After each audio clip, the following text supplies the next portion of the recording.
Welcome to our deep dive into the fascinating connections between Easter and ancient pagan traditions. You know, like when we geek out about the Big Bang, but instead we're time-traveling back to the dawn of springtime rituals. While Easter is celebrated as the Christian holiday marking the resurrection of Jesus, many of its symbols and timing have roots in pre-Christian pagan customs. Get ready to dig into the cosmic significance of bunnies, eggs, and the spring equinox. We're about to uncover the hidden history behind this beloved holiday. So picture this. It's springtime, thousands of years ago, long before organized religion as we know it. People were already celebrating. Why? Because after a long, cold winter, life was returning to the earth. Seeds were sprouting, animals were having babies, and the days were getting longer. It was a time of rebirth and renewal, and folks wanted to celebrate that. They held festivals, often timed with the spring equinox, to honor the Earth's fertility and the promise of new beginnings. These celebrations were deeply rooted in nature and the cycles of life and death. Now, these ancient cultures, they were keen observers of the cosmos. They noticed the sun's path across the sky, how it reached a tipping point at the equinox, a cosmic balancing act between day and night. It's no coincidence that many ancient cultures built monuments to align with the equinoxes and solstices. These celestial events marked pivotal points in the year, influencing their agricultural practices and spiritual beliefs. See, these early spring festivals weren't just about planting crops. They were about celebrating life itself. They were about the triumph of light over darkness, warmth over cold, and the promise of abundance after a time of scarcity. And guess what? Many of the symbols and traditions from these ancient festivals, guess what? They stuck around. They got woven into the fabric of Easter as Christianity spread throughout Europe. Let's talk about the name Easter itself.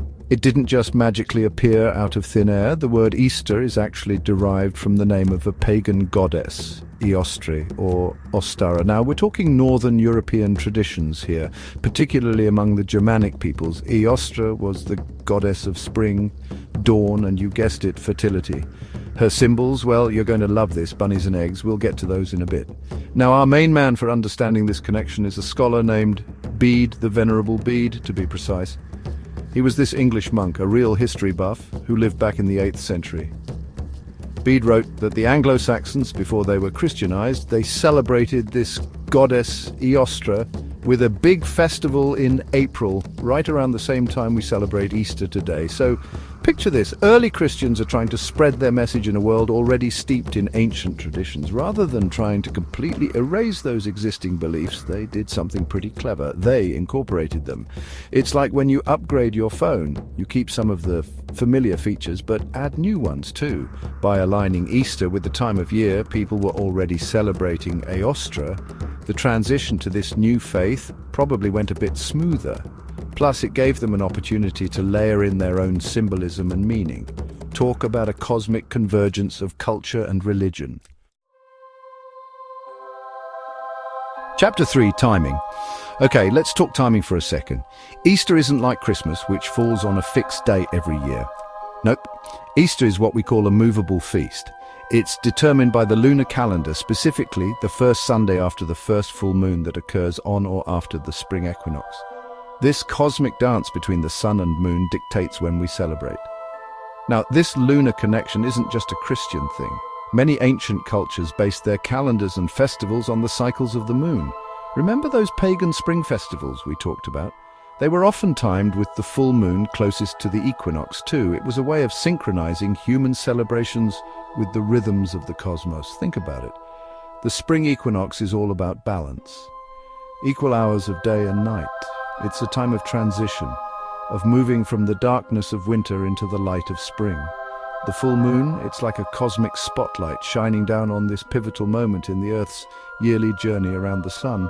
And just as the moon influences the tides, it also played a role in shaping ancient beliefs and rituals. So when we celebrate Easter on a date determined by the moon and the spring equinox, we're tapping into a tradition that stretches back thousands of years to a time when humans felt a deep connection to the cosmos and the natural world. Chapter 4. Rabbits and eggs. All right, it's time to address the elephant, or should I say, the rabbit in the room. Bunnies and eggs, where did those come from? Well, remember Eostra, our goddess of spring and fertility? These were her symbols, and they make perfect sense when you think about it. Bunnies, well, they're famous for their, shall we say, reproductive prowess. They're a symbol of new life and abundance, which aligns perfectly with the themes of spring. And eggs, they're the ultimate symbol of potential, of life waiting to be born. For many ancient cultures, eggs represented the mystery and magic of creation itself. So you've got these powerful symbols of fertility and new life, already associated with spring festivals. Is it any wonder that they hopped right into the Easter basket, so to speak? As Christianity spread, these symbols were absorbed into the celebration, taking on new layers of meaning. The egg, for example, became associated with the resurrection of Jesus, the empty tomb symbolizing the egg from which new life emerges.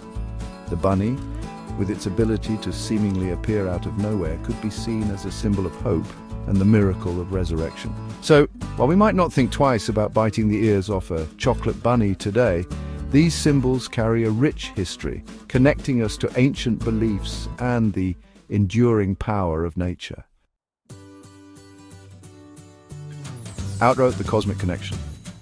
Thanks for joining us on this journey through the layers of history that make up the Easter we know today. We've dug deep into the cosmic connections and cultural cross-pollination that have shaped this holiday.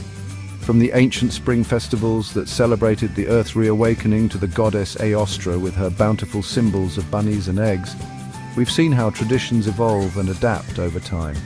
If you enjoyed this exploration, don't forget to like, subscribe, and share for more intriguing insights into our world's traditions and their origins. Keep looking up and keep asking questions.